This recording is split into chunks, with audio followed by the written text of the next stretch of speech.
Welcome to top headlines. నిత్యం ప్రభుత్వ కార్యక్రమాల్లో తీరిక లేకుండా ఉండే ఏపీ ముఖ్యమంత్రి చంద్రబాబు భవన నిర్మాణం జరిగే ప్రదేశానికి వెళ్లి కార్మికులను ఆత్మీయంగా పలకరించారు. మేడే సందర్భంగా నెల్లూరు జిల్లా ఆత్మకూరులో సీఎం పర్యటించారు. భవన నిర్మాణ కార్మికుల వద్దకు స్వయంగా వెళ్లి వారి బాగోగులను అడిగి తెలుసుకున్నారు.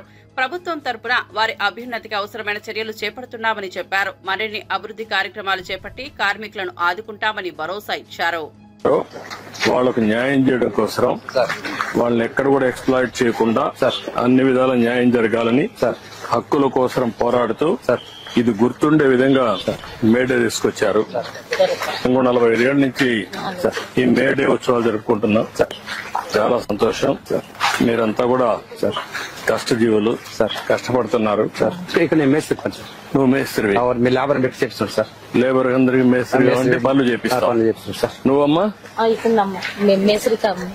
మాల్ అందిస్తాం సార్. మాల్ అందిస్తాం. మాల్ అందిస్తాం సార్ వీళ్ళందరికీ. మా అబ్బాయి కూడా బీటెక్ అయిపోయింది సార్. ఏ ఉద్యోగం లేదు సార్. 5 ఏళ్ళు సార్. ఏ సబ్జెక్ట్ చేశాడు మీ అబ్బాయి? బీటెక్ కరెంట్ సంబంధించి సార్. ఎలక్ట్రికల్ చేశాడా? పోయిన 7 నుంచి జాబ్ లేదు, ఖాళీ. మా అబ్బాయిని కూడా ఇదే పని సెంటర్ చేసుకుంటాను సార్. అరే మాట్లాడతా. మీ అబ్బాయి ఇది ఒకటి నాకు 10 ఏళ్ళ నుంచి షుగర్ ఉంది. ఎన్నిపోస అరిగింది. ఈ కంకర ఈ సైజ్ ఏంటి? 20 mm సార్. అది తీసుకో. బాగా ఏడుంది. ఈ ఎండలో కూడా పని చేస్తారా? బాగా వేడింది కదా. ఇప్పుడు ఇది ఎంత సైజ్ ఎంత? ఇది 20 సార్. 20 mm. ఈ వర్క్ అంతా కాలమ్స్ అంతా 20 mm వేస్తారా? ఫుటింగ్స్ అన్నిటికీ అయితే వేస్తారు కింద బీమ్ కి. ఇప్పుడు కాలమ్స్ వేస్తున్నారు. నా పేరు గణేష్ సార్. నేను ఒక 4 సంవత్సరాల నుంచి వర్క్ చేస్తున్నా సార్. నా డిగ్రీ కంప్లీట్ అయిపోయింది సార్. BCom computer science. ఇప్పుడు ఎస్ఆర్జెడ్ ఆత్మకూరులోనే బీకామ్ చేసావు. గత 5 సంవత్సరాల నుంచి జాబ్ లేక ఇబ్బంది పడుతూ ఇల్లు గడవక ఈ పనికి వస్తున్నాను సార్. నువ్వు ఎంత సంపాదిస్తున్నావు ఈ పనిలో? రోజుకి 800 సంపాదిస్తున్నాను సార్. నెలలో ఒక 10 రోజులు 15 రోజులు అట్లా సార్. కొద్దిగా ఆర్థికంగా ఇబ్బంది అయ్యి చదువుకొని కూడా ఈ పనికి వస్తున్నాను సార్. పెళ్లి అయిందా? లేదు సార్. పెళ్లి కాదు. డిగ్రీ కంప్లీట్ అయిపోయింది. BCom computer. వాళ్ళ సెంటరింగ్ వాళ్ళిద్దరు సెంటరింగ్. ఇక్కడ ఏమేం పనులు ఉంటాయి? ఇక్కడ సెంటరింగ్ మామూలుగా కాంక్రీట్ పని, సెంటరింగ్, రాడ్ బిండింగ్ ఏంటి సార్, మట్టి పని ఏంటి సార్. అచ్చా. ఇప్పుడంతా కూడా ఈ మిక్సింగ్. రాష్ట్ర రాజధాని అమరావతిలో పునర్నిర్మాణ పనుల ప్రారంభోత్సవానికి ప్రధానమంత్రి నరేంద్ర మోదీ రానున్నారు. ఈ సందర్భంగా హోంమంత్రి వంగల్పూడి అనిత మాట్లాడుతూ ప్రధానమంత్రి పర్యటనను విజయవంతం చేయడానికి కూటమి నాయకులు, కార్యకర్తలు పెద్ద సంఖ్యలో పాల్గొనాలని పిలుపునిచ్చారు. అమరావతి పునర్నిర్మాణం రాష్ట్రానికి చారిత్రాత్మక మలుపు కావాలని, ఈ కార్యక్రమం దేశ దృష్టిని ఆకర్షించనున్నదని మంత్రి పేర్కొన్నారు. రాజధాని రైతులకు ప్రత్యేక గ్యాలరీలు ఏర్పాటు చేయడం, భద్రతా చర్యలు కట్టుదిట్టంగా అమలు చేయడం జరుగుతుందన్నారు. కార్యక్రమాన్ని ప్రజా సంబరంగా మార్చాలన్నారు. మేడే శుభాకాంక్షలు కూడా తెలియజేసుకుంటూ ఈరోజు రేపు జరగబోయే కార్యక్రమం అనేసరికి ఆంధ్రప్రదేశ్ ప్రజలందరికీ కూడా ఒక సెంటిమెంట్గా మనందరికీ కూడా తెలుసు. 2014 నుంచి 19 వరకు కూడా గౌరవ్ చంద్రబాబు నాయుడు గారు సీఎంగా ఆ రోజు 33,000 ఎకరాల భూమిని కూడా ఆ రోజు అమరావతికి కేటాయించడం, అదేవిధంగా ఎంతోమంది రైతుల తాలూకా త్యాగ ఫలితం అమరావతి. ఎంతోమంది మహిళా రైతులు కూడా ఆ రోజు బయటకు వచ్చి త్యాగాల ఫలితమే ఈరోజు అమరావతి పునర్నిర్మాణం కూడా మనందరికీ కూడా తెలుసు. కాకపోతే ఒక విధ్వంస పరిపాలన అనేది 2019 నుంచి 24 వరకు కూడా కొనసాగించడం మీ అందరికీ కూడా తెలుసు. ఆ 2019 నుంచి 24 వరకు కూడా అమరావతి అన్న దాన్ని భూస్థాపితం చేయాలి అని అమరావతి అని మాట్లాడిన సందర్భాలు కానీ, అమరావతిని శ్మశానంతో పోల్చిన సందర్భాలు కానీ లాస్ట్ వైఎస్ఆర్సీపీ నాయకులందరూ కూడా చేయడం జరిగింది. కానీ ఎక్కడా కూడా తొనకకుండా బెనకకుండా, ఎక్కడ కూడా నీరు గారకుండా పోరాటం చేద్దామనే ఉద్దేశంతో అమరావతి రైతులతో పాటు ఆంధ్రప్రదేశ్ ప్రజలందరూ కూడా బయటకు వచ్చి అమరావతి రాజధానిగా కొనసాగాలని ఆ రోజు మహిళా రైతుల దగ్గర నుంచి, చిన్నపిల్లల దగ్గర నుంచి ప్రతి ఒక్కరు కూడా బయటకు వచ్చి ఆ రోజు పోరాటాలు చేశారు. సుమారుగా 5 సంవత్సరాలు కూడా పోరాటం చేశారు. తిరుపతికి పాదయాత్ర చేశారు. మళ్ళా అరసవెల్లికి పాదయాత్ర చేసే సందర్భంలో రామచంద్రపురం వరకు చేయడం జరిగింది. ఈ నేపథ్యంలో కొన్ని వందలాదిగా కేసులు కూడా వాళ్ళ మీద ఈ రోజు వరకు కూడా ఉన్నాయి. అటువంటి సందర్భం నుంచి ఈరోజు మన గౌరవ ముఖ్యమంత్రి గారు చంద్రబాబు నాయుడు గారు మన ఎన్డీఏ కూటమి అధికారంలోకి వచ్చిన తర్వాత మొట్టమొదటిసారిగా అమరావతిని పునర్నిర్మాణం చేసుకోవాలి నేపథ్యంలో మన నరేంద్ర మోడీ గారితో సంప్రదింపులు జరిపి కేంద్రంతో సంప్రదింపులు జరిపి కేంద్రం నుంచి కూడా నిధులు చేపట్టుకోవడం జరిగింది. ఈరోజు దాని నేపథ్యంలో రేపు నరేంద్ర మోడీ గారు రావడం అనేది చాలా శుభపరిణామం. ప్రతి ఒక్క ఆంధ్రప్రదేశ్ ప్రజలు కూడా వేయి కళ్ళతో వేచి చూస్తున్న ఒక సందర్భం, పండుగ లాంటి వాతావరణం. ఆ పండుగకి ప్రతి ఒక్కరు కూడా భాగస్వాములు అవ్వాలి. చరిత్రలో నిలిచిపోయి అమరావతిలోని మేము కూడా భాగస్వాములు అవ్వాలని ఆంధ్రప్రదేశ్ ప్రజలతో పాటు తెలుగు వాళ్ళందరూ కూడా ఈరోజు ముందుకు రావడం మనందరం కూడా చూస్తున్నాం. ఈరోజు రేపు జరగబోయే కార్యక్రమం ఎక్కడా కూడా ఎటువంటి ఇబ్బందులు కలగకుండా ప్రజలకు ఎటువంటి అసౌకర్యం కలగకుండా చూసుకునే బాధ్యత ఈరోజు గవర్నమెంట్ తీసుకుంటుంది. దానిలో భాగంగానే ఈరోజు గన్నవరం నియోజకవర్గానికి ఇక్కడికి రావడం జరిగిందండి. ఆల్రెడీ ఎమ్మెల్యే గారు అన్ని సౌకర్యాలు కూడా చూశారు, అన్ని ఏర్పాట్లు కూడా చేస్తున్నారు. ఇంకా ఏదైనా చిన్న చిత్తగా ఉంటే ఈరోజు అధికారులతో కూడా మాట్లాడి కార్యకర్తలందరితో కూడా మాట్లాడడానికి ఇక్కడికి రావడం జరిగింది. Thank you. కులగణనపై కేంద్రం నిర్ణయాన్ని బీఆర్ఎస్ నేత మాజీ మంత్రి శ్రీనివాస్ గౌడ్ ఇది హాఫ్ హార్టెడ్ చర్య కాదని హెచ్చరించారు. కేవలం చేతులు దులుపుకునేందుకు కులగణన చేపడతామంటే ప్రజలు అంగీకరించారన్నారు. కేంద్రం వెంటనే జనగణనతో పాటు కులగణన పూర్తి స్థాయిలో చేపట్టాలని డిమాండ్ చేశారు. చట్టసభలలో బీసీలకు కనీసం 50% రిజర్వేషన్లు కల్పించకుండా బడుగు వర్గాలకు న్యాయం జరగదని స్పష్టం చేశారు. విద్యా ఉద్యోగాల్లోనూ అదే రిజర్వేషన్ అమల్లోకి రావాలని కోరారు. బీఆర్ఎస్ తరపున బీసీల హక్కుల కోసం పోరాటం కొనసాగుతోందని తెలిపారు. రావాలంటే స్థానిక సంస్థ రిజర్వేషన్ రావాలంటే అసలు వీళ్ళు లెక్క తేలాలి, ఎంతమంది ఉన్నారని లెక్కలేదు మేము ఎట్లా అడగాలని అనేక బీసీ సంఘాలు, కుల సంఘాలు, చాలామంది ఎస్సీ ఎస్టీలు, ఓసీలో ఉన్నటువంటి వాళ్ళు కూడా చాలామంది, కొన్ని రాజకీయ నాయకులు కూడా ఖచ్చితంగా న్యాయం జరగాల్సిందే వాళ్లకు అని చెప్పి వాళ్ళందరి కోరిక మేరకు ఈరోజు ఒక నిర్ణయం తీసుకున్నందుకు మరి కేంద్ర నిర్ణయాన్ని స్వాగతిస్తూ వారికి మనస్ఫూర్తిగా కృతజ్ఞతలు మా పార్టీ తరఫున మేము కృతజ్ఞతలు తెలియజేస్తూ ఉన్నాం. కానీ ఇది కులగణనలో జనగణనలో కులగణన పెట్టడము ఇది గొప్పగా మేము చేసినాం బీసీలకు అని చెప్పి చేతులు దులుపుకుంటే కాదు. 11 సంవత్సరాల తర్వాత ఇప్పుడు దేశవ్యాప్తంగా ఇక్కడ బీఆర్ఎస్ పార్టీ ఆధ్వర్యం మేమందరం కూడా తమిళనాడు పోయి అక్కడ స్టడీ చేసి తమిళనాడు నుంచి అనేక అంశాలు దేశవ్యాప్తంగా ఈ మోడల్ ఉండాలని చెప్పి మాట్లాడడం, ఇక్కడ బీసీ సంఘాలు కూడా అడగడం, తప్పని పరిస్థితుల్లో చేయాలని చెప్పి అలా చేయడం, ఏది ఏమైనా వారికి స్వాగతిస్తూ దీన్ని వెంటనే చేయాలని చెప్పి మేము డిమాండ్ చేస్తూ ఉన్నాం. వెంటనే మొదలు పెట్టాలి. తర్వాత చట్టసభలో రిజర్వేషన్ కూడా జనాభా ప్రాతిపదిక మీద చట్టసభలు కూడా ఇమ్మీడియట్గా రిజర్వేషన్ కలిగించాలి. జనగణన చేసినా అయిపోయింది, ఇంత సంఖ్య ఉందని చెప్తే కాదు. మాకు కావాల్సింది గౌరవం దక్కాల్సింది చట్టసభలలో రిజర్వేషన్ వచ్చినప్పుడే, హక్కు వచ్చినప్పుడు మాత్రమే గౌరవం దక్కుతుంది. కనుక జనాభా ప్రాతిపదిక మీద విద్య ఉద్యోగాల్లో రిజర్వేషన్ ఇవ్వాలి. రిజర్వేషన్ రాజకీయంగా చట్టసభలో కూడా 50% రిజర్వేషన్ ఇమ్మీడియట్ కలిగించాలి. 50% ఎప్పుడైతే విద్యా ఉద్యోగము చట్టసభలో రిజర్వేషన్ కల్పిస్తారో, ఇమ్మీడియట్గా కలిగిస్తామని చెప్పి మీరు తీర్మానం చేస్తారో అప్పుడు సంపూర్ణంగా ఈ ప్రజలు మిమ్మల్ని నమ్ముతారు. ఖచ్చితంగా మరి ఎవరు చేయని నిర్ణయాన్ని మీరు చేసినందుకు ఈ బడుగు బలహీన వర్గాల వాళ్ళు కూడా మీ వెంట ఉండడానికి అవకాశం ఉంటుంది. కేవలం కులగణన చేసి మాత్రమే. సింహాచలం ఆలయంలో గోడ కూలిన దుర్ఘటనపై శాసనమండలి విపక్ష నేత బొత్స సత్యనారాయణ తీవ్రంగా స్పందించారు. కట్టేయమని చెప్పారు కాబట్టి కట్టానంటున్నారు కాంట్రాక్టర్. ఇంత జరుగుతున్నా ఒకరైనా అరెస్ట్ చేయరా అని ప్రశ్నించారు. సీఎం చంద్రబాబు వచ్చిన ప్రతిసారి ఇలాంటి దుర్ఘటనలు జరుగుతున్నాయని ఆరోపించారు. ఆలయ ప్రాంగణంలో సంఘటన జరగ్గా సంప్రోక్షణ చేయాలని ఆలోచన కూడా ఈ ప్రభుత్వానికి లేదని విమర్శించారు. ఈ సంఘటన యాదృచ్ఛికం కాదని, ఇది పూర్తిగా ప్రభుత్వం చేసిన హత్య అని మండిపడ్డారు. బాధ్యులపై కఠిన చర్యలు తీసుకోవాలని డిమాండ్ చేశారు.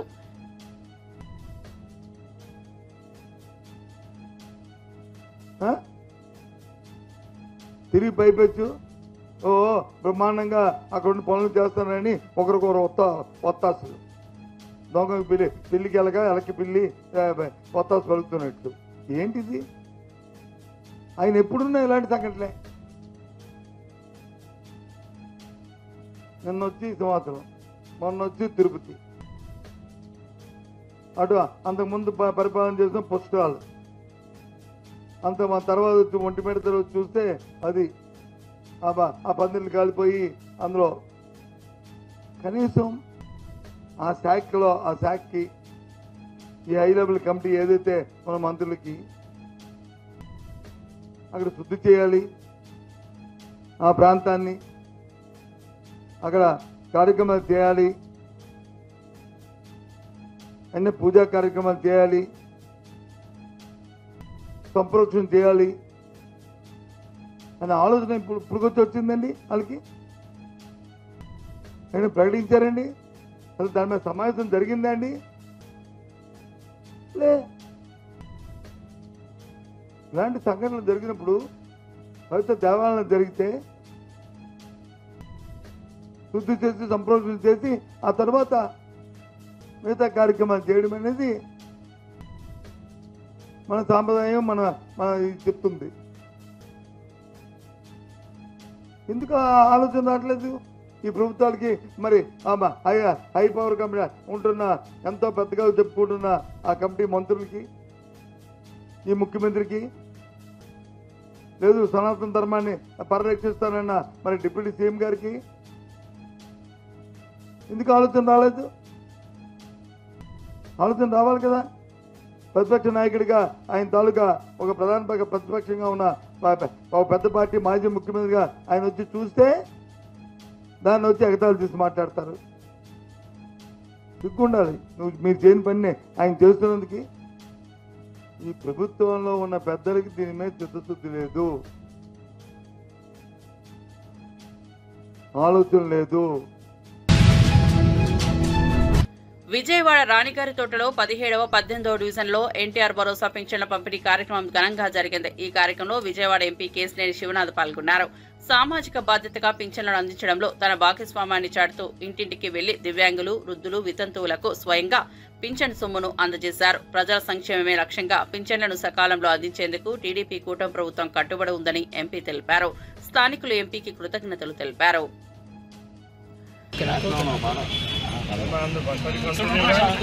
వాళ్ళందరూ ఉంటున్నారా?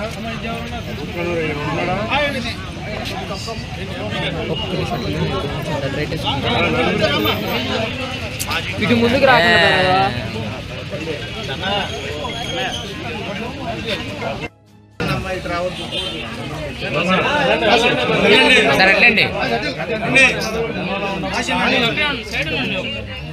చంద్రబాబు నాయుడు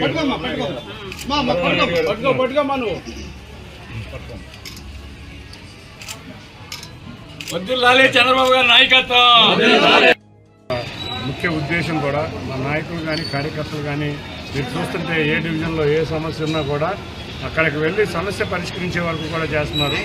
ఇటువంటి సంస్కృతి ఇక్కడ ఉండాలి, రాష్ట్రం మొత్తం మీద ఉండాలి అని కోరికే చంద్రబాబు నాయుడు గారు. కాబట్టి రాబోయే కాలంలో అమరావతి ప్రాంతంలో భాగమైన విజయవాడ, ముఖ్యంగా ఈ కృష్ణలంక ప్రాంతంలో చాలా పనులు చేయాల్సినవి ఉన్నాయి.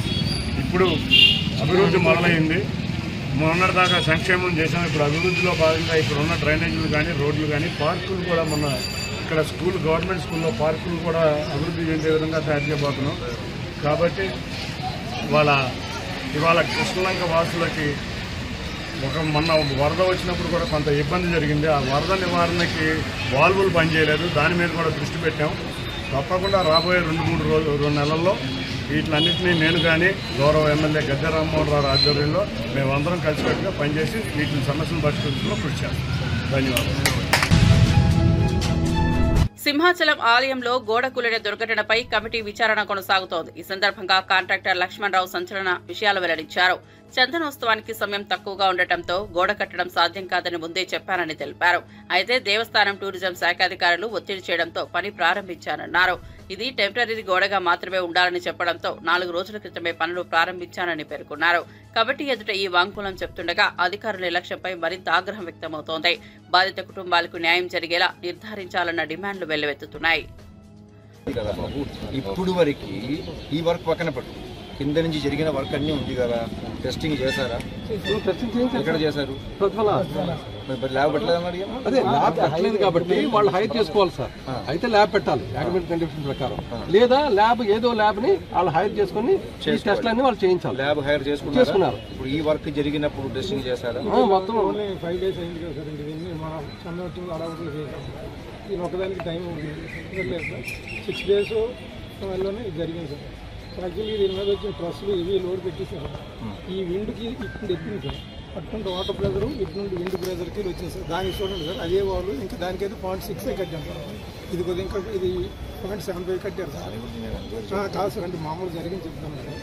టైం లేదు సార్. దగ్గర నేను కట్టమని ఆఫీసాను సార్. సార్ పిలుస్తాడు. ఇది డ్రాయింగ్ ఆఫీస్ వస్తే కట్టమని చెప్పి మీ మీద ఒత్తిడి ఎవరు చేస్తారు? ఒత్తిడి కదా, చందన వచ్చింది చెయ్యండి నేను చేశారు కదా. డిపార్ట్మెంట్ ఇంకా వీళ్ళు తెలియదు ఏమంటారు సార్. ఇప్పుడు ఇద్దరు కూడా మామూలుగా వర్క్ చందనోత్సవం చేయండి అని కొన్ని అడ్డంకులన్నీ చేయండి అని రిక్వెస్ట్ చేశారు సార్. నేను కూడా వచ్చి దేవుడి కార్యక్రమం కదని దీన్ని డ్రాయింగ్ లేకపోయినా అధిగమించి చేస్తే అప్పుడు వర్క్ చేసేటప్పుడు ఏ ఇంజనీర్ వచ్చి చూసారు? స్టార్టింగ్ రోజు ఈయన లేరు కానీ సార్, మిగతా రెగ్యులర్ ఈయన ఉంటారు సార్. 5-6 రోజులు చేశారంటున్నారు కదా. మొత్తం ఎన్ని రోజులు చేశారు? ఒక 4 days లో. 4 days లో ఏ ఇంజనీర్ ఉన్నారు ఇప్పుడు సైట్ లో? స్టార్టింగ్ రోజు ఏం లేదు సార్, నెక్స్ట్ ఈయన ఉన్నారు. 4 days అప్పుడు స్టార్ట్ అవ్వలేదు. 4 days లో పని జరిగేటప్పుడు నువ్వు లేదు. అంటే విజయవాడ క్యాంప్ చెప్పండి సార్. ఎవరున్నారు? ఏ ఇంజనీర్ ఉన్నారు? ఈ సార్ ఉన్నారు సార్. స్టార్టింగ్ చేసిన ఆయన లేడని లేదు సార్. రెండు మనకు చెప్పలేం కానీ స్టార్టింగ్ రోజు లేదు సార్. వర్క్ జరుగుతున్నప్పుడు ఈయన వచ్చారు. డిఈ గారు కూడా రెగ్యులర్గా వచ్చి వస్తున్నాను సార్. దాని టైంలో మధ్యలో ఎప్పుడు ఈ గారు వచ్చి చూసి వెళ్ళారు సార్. అంటే స్టార్టింగ్ రోజు అయితే మటు వీళ్ళిద్దరు లేరు సార్. ఆ వాళ్ళకి ఎడుతుడు ఉన్నారు, నీ వాళ్ళకి ఎడుతుడు. స్టార్టింగ్ రోజు ఇద్దరు లేరు సార్. నెక్స్ట్ రోజుకి వచ్చారు సార్. పర్యవేక్షణ జరిగింది మామూలుగా రెగ్యులర్గా అలాగా జరిగింది. ఈ ఒక రోజు చేయండి అని అందరూ కూడా చెప్పి నేను చేయను సార్. ఆర్టీసీ రిటర్న్ వాళ్ళు వస్తుంది కదా, అప్పుడే చేద్దాం, వేస్ట్ కదా అంటే లేదు టెంపరీ కదా చేయండి చేసి. ఇదేంటంటే సార్, ఈ వర్షం ఒకటి ఇది ఒకటి లేకపోతే అయ్యింది సార్. శాసనమండలి ప్రతిపక్ష నేత మధుసూదనాచారి కేంద్రంపై తీవ్రంగా విరుచుకుపడ్డారు. దేశాన్ని కాంగ్రెస్ పార్టీ దశాబ్దాల పాటు పాలించింది. బీజేపీకి కూడా 11 ఏళ్లు అయ్యాయి. కానీ ఇప్పటికీ బీసీల జనాభా లెక్కలు లేదు. బీసీలకు గౌరవం, హక్కులు కల్పించడంలో ఇరు పార్టీలు విఫలమయ్యాయని మండిపడ్డారు. ఇప్పుడు కులగణన చేస్తామని ఒరగబెడుతున్నట్లుగా మాట్లాడుతున్నారని విమర్శించారు. ఇది బీసీలను మభ్యపెట్టే కుట్రగా అభివర్ణించారు. కేంద్రం మినహాయింపు లేకుండా పూర్తి స్థాయిలో కులగణన నిర్వహించాలని డిమాండ్ చేశారు. బీసీలకు అనేక రకాలుగా ద్రోహం చేసినటువంటి పార్టీ బీజేపీ. గడచిన 10-11 సంవత్సరాలుగా అధికారంలో కొనసాగుతున్నటువంటి పార్టీ. వీళ్ళు నిర్ణయం తీసుకున్నంత మాత్రాన్నే బీసీలకు ఏదో ఒరగబెట్టినటువంటి మాటలు మాట్లాడుతున్నారు అని అంటే వీళ్ళ నిజాయితీ రాజకీయ అవసరాల కోసం కాంగ్రెస్ పార్టీ, రాహుల్ గాంధీ, ఇవాళ రేవంత్ రెడ్డి వాళ్ళు తల కిందికి పెట్టి కాళ్ళు మీదికి పెట్టిన అధికారంలో ఈ దేశంలో వచ్చేటువంటి పరిస్థితి లేదు. కాబట్టి దేశంలో ఉన్నటువంటి మెజార్టీ ప్రజలైనటువంటి బీసీలను నమ్మించడం ద్వారా రాజ్యాధికారంలోకి రావాలనేటువంటి ఆలోచన కొనసాగుతుంది. కాబట్టి తెలంగాణలో కులగణన పేరిట, జనగణన పేరిట బీసీలకు చేసినటువంటి అన్యాయం, దానికి చట్టబద్ధత తీసుకొచ్చేటువంటి క్రమంలో ఎన్ని లొసుగులున్నాయో ఆ లొసుగులతో పాటు ప్రయత్నం చేయడంలో జరుగుతున్నటువంటి వైఫల్యం కూడా మనం చూస్తూ ఉన్నాం. ఆ పార్టీ ఒకవైపు ఇప్పటి వరకు ఈ దేశంలో మరి 50% పైగా ఉన్నటువంటి బీసీలకు కేంద్రంలో మంత్రిత్వ శాఖ లేదు. ఈ దేశంలో ఉండేటువంటి బీసీల జనాభా ఎంతో స్పష్టత లేదు. దేశంలో 50% పైగా ఉన్నటువంటి బీసీలకు కేంద్ర ప్రభుత్వం కేటాయిస్తున్నటువంటి కేటాయింపులు చూస్తే రాష్ట్రంలో కేసీఆర్ గారి పాలనలో జరిగినటువంటి కేటాయింపులలో దేశంలో పాలిస్తున్నటువంటి పార్టీ ప్రభుత్వం 10% కూడా అమలు చేసిన దాఖలాలు లేవు అనంటే ఈ వర్గాలకు ఏ రకమైనటువంటి ద్రోహం జరిగిందో చూస్తున్నాం. కాబట్టి వాళ్ళ రాజకీయ అవసరాలకు భిన్నంగా చిత్తశుద్ధితో కులగణన జరిపి బీసీలకు న్యాయం చేసే దిశగా వాళ్ళ చర్యలు ఉండాలనేటువంటి డిమాండ్ చేస్తూ ఈరోజు రేవంత్ రెడ్డి ప్రభుత్వం రాష్ట్రంలో బీసీల సంఖ్యను తగ్గించి బీసీలకు ఇచ్చినటువంటి ఏ ఒక్క హామీ కూడా కామారెడ్డి డిక్లరేషన్లో బీసీల విషయంలో చట్టబద్ధత తీసుకొస్తాం, ఏడాదికి 20,000 కోట్ల చొప్పున మరి నిధులు కేటాయిస్తాం, కులగణన చేస్తాం, 42% రిజర్వేషన్లు అమలు చేసి మాత్రమే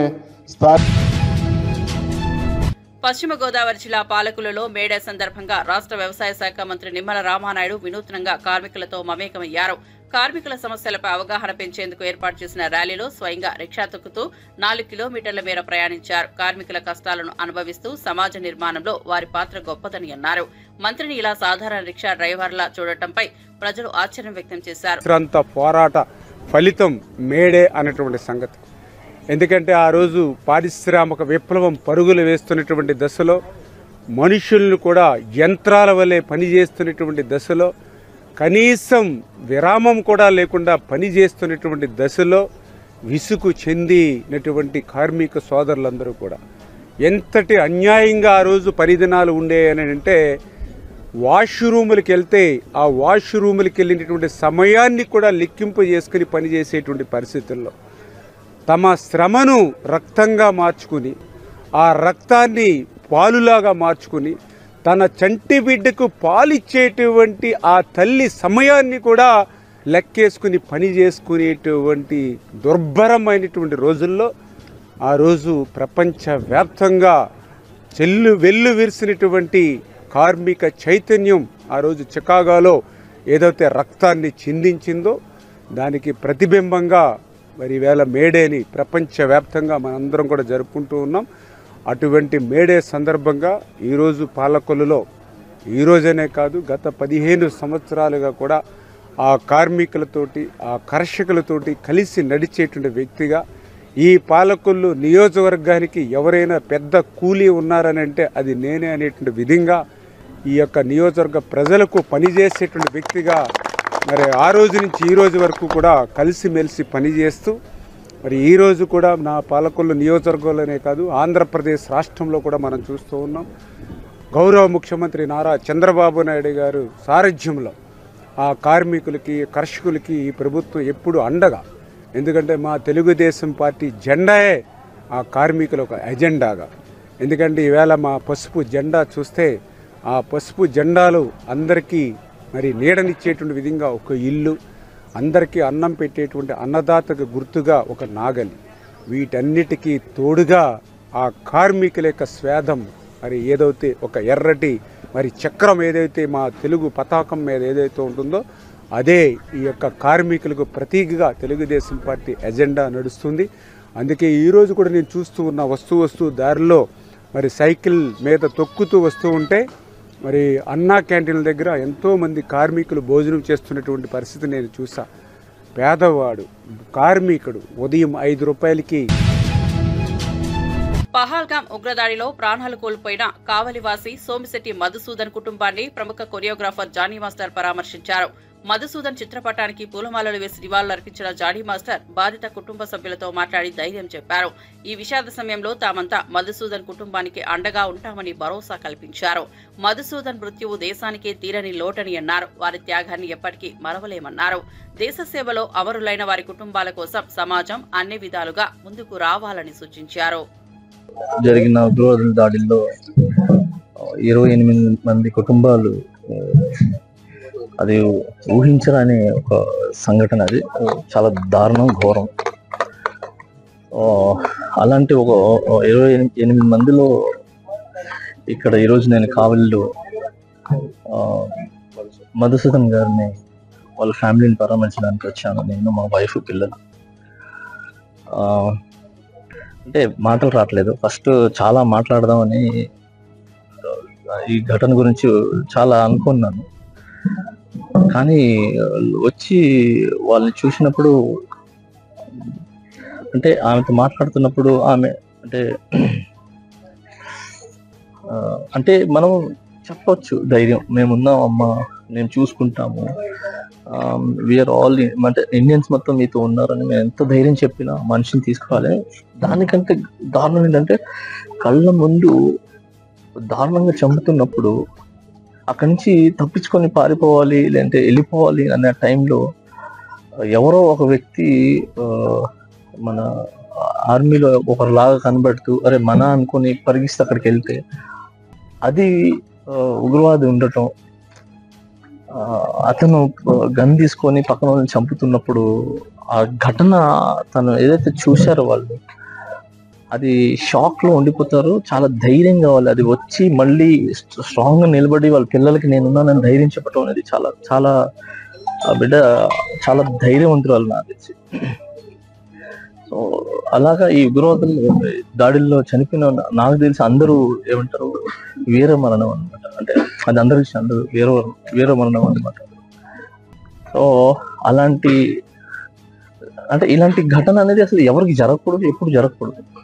సో నా అప్పీల్ ఏంటంటే ఈ 28 మంది కుటుంబాలకి జస్టిస్ అవ్వాలి, వాళ్ళకి న్యాయం జరగాలి అనేదే ఒక గట్టి సంకల్పం. సో నా తరపున అన్ని గవర్నమెంట్స్కి చెప్పటం, ఇండియన్ గవర్నమెంట్స్ అన్నిటికీ చెప్పటం, దీన్ని కరెక్ట్గా జస్టిస్ చేయండి. ఇలాంటి ఘటనలు మళ్ళీ జరగకుండా ఉండాలి. ఇలాంటి అంటే మన ఇండియాలో స్వేచ్ఛగా చాలా స్వేచ్ఛగా కృష్ణా జిల్లాలోని నాగాయలంక క్షిపణి పరీక్షా కేంద్రానికి సంబంధించిన 1500 కోట్ల ప్రాజెక్టును ప్రధానమంత్రి నరేంద్ర మోదీ వర్చువల్ గా శంకుస్థాపన చేయనుండటం శుభ పరిణామమని అవనిగడ్డ ఎమ్మెల్యే బండలి బుద్ధప్రసాద్ పేర్కొన్నారు. ఈ ప్రాజెక్టు కోసం కృషి చేసిన ముఖ్యమంత్రి చంద్రబాబు, ఉప ముఖ్యమంత్రి పవన్ కళ్యాణ్లకు కృతజ్ఞతలు తెలిపారు. క్షిపణి కేంద్రం ద్వారా భవిష్యత్తులో 20,000 కోట్లకు పైగా పెట్టుబడులు రాష్ట్రంలోకి వచ్చే అవకాశం ఉందన్నారు. ఇది స్థానిక యువతకు ఉపాధి కల్పించే విధంగా రూపుదిద్దుకుంటుందని చెప్పారు. ప్రాంతీయ అభివృద్ధికి, రక్షణ రంగానికి ఇది గొప్ప ముందడుగు అవుతుందని అభిప్రాయపడ్డారు. దాదాపు 20,000 కోట్ల రూపాయల అంచనాతో ఈ క్షిపణి కేంద్రం DRDO ఏర్పాటు చేస్తుంది. దానిలో తొలిదశ పనులకి ప్రధానమంత్రి గారు అంకురార్పణ చేయనున్నారు. ఇది 2012వ సంవత్సరం నుంచి ఈ గొల్లలమోదలో క్షిపణి కేంద్రం ఏర్పాటు చేయాలని చెప్పి భారత ప్రభుత్వం భావిస్తూ వచ్చింది. ఎందుకంటే శాటిలైట్ పిక్చర్స్ ద్వారా గొల్లలమోద నుంచి క్షిపణుల్ని ప్రయోగించడానికి అనువైన ప్రదేశం అని చెప్పి భారత ప్రభుత్వం గుర్తించింది. ఇప్పుడు రాష్ట్ర ప్రభుత్వంతో సంప్రదిస్తే దానికి కావాల్సిన దాదాపు 200 ఎకరాల భూమిని రాష్ట్ర ప్రభుత్వం సమకూర్చుకుంటుంది. అయితే అది అటవీ భూమి కావడంతో దానికి పర్యావరణ అనుమతులు రావాల్సిన అవసరం ఏర్పడింది. గత తెలుగు ప్రభుత్వం హయాంలో చంద్రబాబు గారు ముఖ్యమంత్రిగా ఉన్నప్పుడు దానికి సంబంధించిన ప్రతిపాదనలు కేంద్రానికి పంపడం, ప్రధానమంత్రి గారి అధ్యక్షతన పర్యావరణ సంస్థ అనుమతుల్ని మంజూరు చేయడం జరిగింది. అయితే గతంలో రాజేంద్రనాథ్ సింగ్ గారు రక్షణ మంత్రి గారు వచ్చి దానికి శంకుస్థాపన చేయడానికి అన్ని ఏర్పాట్లు చేశారు. అయితే ఆనాడు వైసీపీ ప్రభుత్వం తగు సహకారం అందించకపోవడంతో ఆ రోజున కార్యక్రమం అయిపోయింది. ఇది 5 సంవత్సరాల క్రితమే ప్రారంభం కావాల్సిన ఈ పనులు గత ప్రభుత్వం దాని మీద శ్రద్ధాశక్తితో చూపుకోవడంతో జరగని పరిస్థితి అందరికీ తెలిసింది. తిరిగి ఈ రోజున ఆంధ్రప్రదేశ్లో ఎన్డీఏ కూటమి ఏర్పడిన తర్వాత ముఖ్యమంత్రి చంద్రబాబు గారు, ముఖ్యమంత్రి పవన్ కళ్యాణ్ గారు కూడా చొరవ తీసుకోవడం, ప్రత్యేకించి ప్రధానమంత్రి గారు ఆంధ్రప్రదేశ్ పట్ల ప్రత్యేకంగా శ్రద్ధాశక్తులు చూపుతూ ఇవాళ భారత రక్షణ రంగంలో కీలక పాత్ర వహించనున్న ఈ క్షిపణి కేంద్రానికి ఆయన ఆమోద ముద్ర వేయడం చాలా సంతోషకరమైన విషయం. అందుకు యావత్ తెలుగు జాతి కూడా ప్రధానమంత్రి నరేంద్ర మోడీ గారికి కృతజ్ఞతలై ఉండాల్సిన అవసరం కూడా ఎంతైనా ఉందని చెప్పి నేను భావిస్తున్నాను. ఎందుకంటే వారు దీని మీద ఎక్కువగా దృష్టి పెట్టి తెలుగు చిత్ర పరిశ్రమ మళ్లీ ఊపిరి పీల్చుకుంటోందని ప్రముఖ నిర్మాత దిల్ రాజు పేర్కొన్నారు. నాని ప్రధాన పాత్రలో నటించిన హిట్ 3 చిత్రం ఓవర్సీస్ మార్కెట్లో అద్భుతమైన ఓపెనింగ్స్ అందుకుందని అన్నారు. నాని కెరీర్లో ఇదొక మైలురాయిగా నిలిచే చిత్రంగా అభివర్ణించారు. కథా బలం, టెక్నికల్ టీం కృషి, థ్రిల్లింగ్ స్క్రీన్ ప్లే సినిమాకు ప్లస్ పాయింట్స్ అయ్యాయని చెప్పారు. ఓవర్సీస్ ప్రేక్షకులు నాణ్యమైన తెలుగు సినిమాలకు ఎప్పుడూ మద్దతుగా ఉంటారని తెలిపారు. హిట్ ఫ్రాంచైజ్ కు వచ్చిన ఆదరణ ఈ సిరీస్ కు 3వ భాగంలోనూ నిలబడిందని, ఇది పరిశ్రమకు కొత్త ఉత్సాహం నింపిందని దిల్ రాజు వ్యాఖ్యానించారు. జనాలు థియేటర్స్కి రావట్లేదు, ఏంటి సమ్మర్ అంతా అయిపోతుంది అనుకుంటున్న టైంలో చాలా థియేటర్లు సింగిల్ స్క్రీన్స్ ఏప్రిల్ నెలలో సినిమాలు లేక కొన్ని క్లోజ్ చేయడం కూడా జరిగింది ఏపీ తెలంగాణలో. సో ఇలాంటి టైంలో అందరికీ మాకు హోప్స్ అంతా హిట్ 3 పైన ఉంది. హిట్ 3 పైన ఎలాంటి హోప్స్ అంటే అసలు ఆడియన్స్ ఈ సినిమాకి పులుసు చేస్తారా, ఏ రేంజ్లో పుల్ చేస్తారు అనే బ్రీతింగ్ హోల్డ్ చేసుకొని ఉన్నాం. అలాంటిది 3 రోజుల 4 రోజుల ముందు నుంచే ఈ సినిమాకు ఆన్లైన్ బుకింగ్ చూసి అమ్మ బాగుంది, సరే ముందు జనాలు థియేటర్కి వస్తున్నారని హ్యాపీగా ఫీల్ అయ్యాం. అది ఈరోజు సినిమా టాక్తో ఒకటే యునానిమస్ టాక్, ఎక్కడైనా last half an hour extraordinary, cinema అదిరిపోయింది. సో దాంతో చాలా ఇవాళ తెలుగు సినిమా ఇండస్ట్రీ బ్రీతింగ్ తీర్చుకున్నట్టు అయింది. So tremendous openings. నానికి ఓవర్సీస్ దసరా హైయెస్ట్ ఉండే, ఇది క్రాస్ చేసేసింది. నానికి అక్కడ మళ్ళీ ఓవర్సీస్ హైయెస్ట్ గ్రాసర్ అయింది. అలాగే మేము ఇక్కడ తెలంగాణ కూడా ఎక్స్పెక్ట్ చేస్తున్నాం. సో హైయెస్ట్ కాబోతుంది నానిగే కెరియర్లో ఈ సినిమా Day 1 కలెక్షన్ అని. So very happy Nani, thank you very much. ప్రొడ్యూసర్గా సూపర్ హిట్ ఇచ్చావు, ఈరోజు ప్రొడ్యూసర్ కమ్ హీరోగా సూపర్ హిట్ ఇచ్చావు. అది శైలేష్కు కంటిన్యూ మీ కాంబినేషన్లో hit 1, hit 2, hit 3. So super hit. So thank you very much production హౌస్కి అండ్ నానికి అండ్ శైలేష్కి అండ్ హోల్ టీమ్కి అండ్ ప్రేక్షకులకు కూడా. మంచి సినిమా డిఫరెంట్గా రండి, మేము చూడటానికి సిద్ధంగా ఉన్నామని మళ్ళీ మాకు ఎనర్జీని ఇచ్చారు. సో అటు థియేటర్స్ కానీ, ఇటు డిస్ట్రిబ్యూటర్స్, అటు ప్రొడ్యూసర్స్, అటు టెక్నీషియన్, ఆర్టిస్టులు అందరికీ ఒక బ్రీతింగ్ స్పేస్ ఇలా సూపర్ హిట్ రావడం అనేది. సో డెఫినెట్గా మా అంతు కూడా బాధ్యత ఉంది. మీకు ఎప్పటికప్పుడు మేము కొత్త సినిమాలు ఇచ్చి మిమ్మల్ని థియేటర్కి తీసుకురావాల్సిన అవసరం మేము ఆలోచించుకోవాలి, ఆలోచిస్తున్నాం already. So thank you very much.